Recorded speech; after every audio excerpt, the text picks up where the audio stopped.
Hey everybody, so this is going to be the first start of the MR2 Spyder after I just rebuilt it. New pistons, rods, studs, flywheel, water pump, everything. So I just turned it over without the EFI plug. So I'm going to do a first start, and it's probably going to be really loud in here. So it doesn't have any exhaust on it. It's just straight out the block. So let's see what happens. I'm going to start it for like a second or two.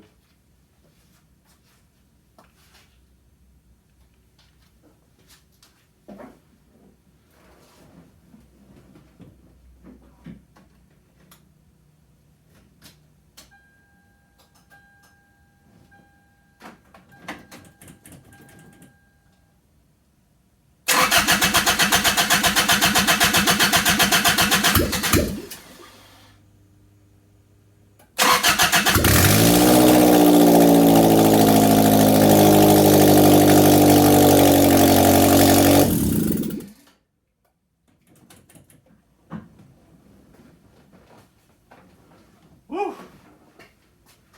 That was loud. She runs. That was quick. Something sounded weird though. Really rattly. Oh, I got a fire alarm in here.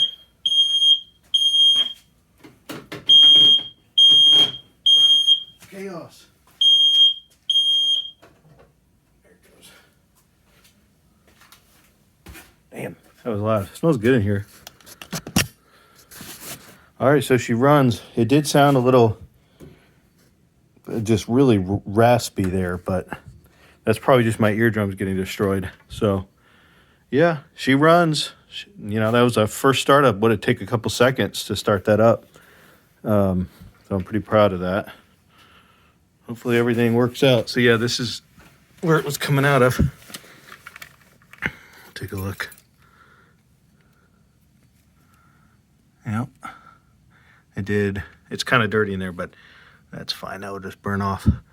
But yeah, I did everything on this. Valves, reseated the valves, everything. New valve seals, new piston rings. So, and overboard it a little bit. So, I don't know. I'm pretty proud. Feeling pretty good. Got it to start up. No problems.